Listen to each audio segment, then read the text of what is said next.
개나 소나 대선 출마를 하고 참 거시기합니다. 일단 이준석이 전날 JTBC 뉴스룸에 출연해 대선 출마를 진지하게 검토하고 있다며 정당 입장에서 개혁신당도 당연히 대통령 선거에서 비전을 가지고 다른 당과 결여야지만 정당이 발전해 갈 수 있다고 믿는다고 말했습니다. 그러면서 감히 BBC에는 이재명 대표를 또 공격하는 발언을 하기도 했습니다. 이건 유시민 작가께서 이미 경고하시기도 하셨죠. 그런데 이준석이 아마 내년 2월 이후에 윤석열 탄핵 결과가 나오면 만 40세 이상으로 선거에 나올 수 있긴 할 겁니다. 그런데 명태균 건으로 나올 수 있을까요? 다시 말씀드리지만 명태균 건은 민주당에 1도 기대할 필요가 없습니다. 명태균 도사설 뭐 이런 게 돌고 있긴 한데 그냥 버러지입니다. 국힘 텃밭에서 어디 한 자리 이건이나 받아 먹으려고 기생충처럼 살았던 인생입니다. 뭐 재미라도 빨아줄 필요가 없습니다. 딱 저 정도 범죄자 머리는 지금도 아마 빵에서 윤석열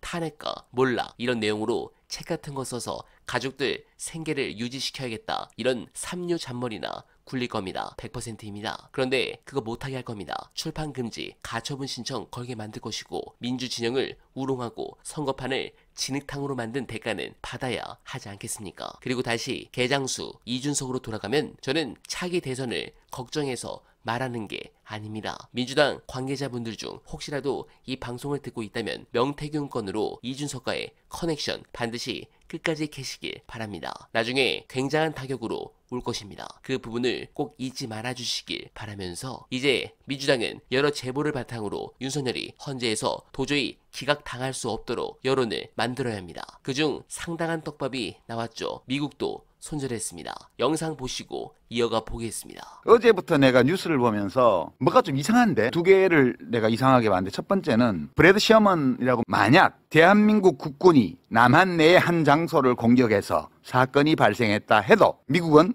북한의 공격이 아니라는 걸 알고 있었을 겁니다. 그 뒤에 또 이어서 또 이를 공개하여 북한이 당시 그러한 공격을 하지 않았다는 것을 한국과 미국 국민들에게 분명히 알렸을 겁니다. 뭐야? 그러나 만약 이건 이제 결정적인데 대한민국의 어느 장소가 북한에 의해 공격당하는 것처럼 보이게 하려는 시도가 있었다면 if에 있었다면 미국은 진실을 알고 있었을 것이고 이를 공개했을 거라는 얘기입니다. 너무너무 이상한 얘기예요. 이게 왜 생뚱맞게 그냥 우리 늘 하는 질문을 했는데 이 브래드 셔먼 의원이 왜 이 얘기를 했을까? 지금까지 나온 이 정보로만 보면 미국 대사가 왜 전화를 했냐 하면 너네 이러려고 그러지. 우리가 알고 있으라는 얘기를 해주려고 전화를 했는데 외교장관하고 안보실 1차장 실세죠. 생깐 거죠. 씹은 거죠. 콜백도 안 하고. 왜냐하면 시인하면 시인하는 대로 부정하면 부정하는 대로 다 문제가 돼요. 또 하나 어제 내가 본 이상한 기사가 하나 있는데 이 기사도 이상한데 후속 보도도 한 개도 없고 인용 보도도 한 개도 없는 보도. 이건 동아일보 보도인데 네.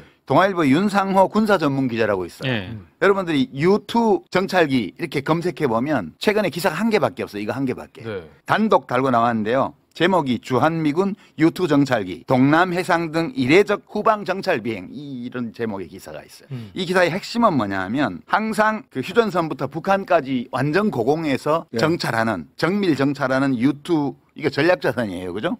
이 고공정찰기가 이상하게 이거 어떤 네티즌이 이게 추적 사이트 있잖아요. 항적 추적 사이트가 있어요. 거기에서 8일날 공개한 데이터를 보면 이게 북쪽으로 안 가고 휴전선 이남하고 서울 경기 남부 대전 그다음에 포항 쪽으로 이렇게 대각선 라인. 그럼 잠깐 광주 쪽 이게 다예요. 북으로 안 가고. 북으로 안 가고. 그래서 이거에 대해서 어떻게 지금 이 기자가 썼냐 하면 북한이 계엄 사태 혼란기를 이용해 한국 후방 지역에서 모종의 도발을 감행할 가능성을 주시하는 게 아니냐는 관측이 나온다. 북한군을 감시한 게 아니야. 한국군을 감시한 거지. 이게 너무 이상해요. 그러고 나서 이 항공기의 성능에 대해서 엄청나게 기사를 써놓고 이게 북한군의 후방 소요사태 유발이나 도발을 감시하려고 하는 것처럼 이 전문 기자는 썼는데 그럴 이유가 한 개도 없는 상황이었잖아요. 계엄 이후에. 네. 대한민국의 어느 한 지역에서 대한민국 군대가 그러니까 이게 그 아침에 낮에 김어준 총수가 했던 증언 거기서 이제 사실 이 증언이 얼마나 신빙성이 있느냐는 출처가 다 저하는 거예요. 근데 우방국의 대사관 외교관이라고만 했지 어느 나라라고 말을 안 얘기 안 했어요. 했어. 내가 전화해도 말 안 해줘 그거는. 내가 도대체 이게 뭘까라고 생각하다 어제 봤던 이상하다고 생각했던 뉴스라고 엮어보니까 이 유튜브의 동선하고 이 시험원 의원의 발언하고 엮어보니까 이게 상당히 신빙성이 높은 것 같고 그 우방국은 미국인 것 같다. 이게 깜짝 놀랐거든. 이게 무슨 말이지 도대체? 이 진행자의 질문은 권순표 앵커의 질문은 지극히 평이한 질문이었어요. 근데 그 질문하고 무관한 얘기를 한 거거든. 그러니까 이 얘기가 무슨 소리냐면 우리 다 알고 있어. 너네 그거 지금 그거 했더라면 우리가 다 알렸을 거고 지금 또 하면 가만히 있을 거야라는 걸로 난 들리는 거야. 지금 와서 다시 읽어보니까 들을 때는 그냥 이상한 얘기를 하네. 그렇게만 생각했는데 오늘 와서 다시 보니까 이거는 공개적인 사인을 보낸 거 아니야? 네, 공감합니다. 이 부분 심각한 것이 미국의 움직임이 날이 갈수록 역대급입니다. 이건 100% 뭔가 있는 겁니다. 이번 기회에 자칭 보수 세력들이 다시는 집권할 수 없도록 확실하게 방면할 수 있길 간절하게 바라며 어네바는 오늘도 최선을 다하겠습니다. 여러분 고맙습니다.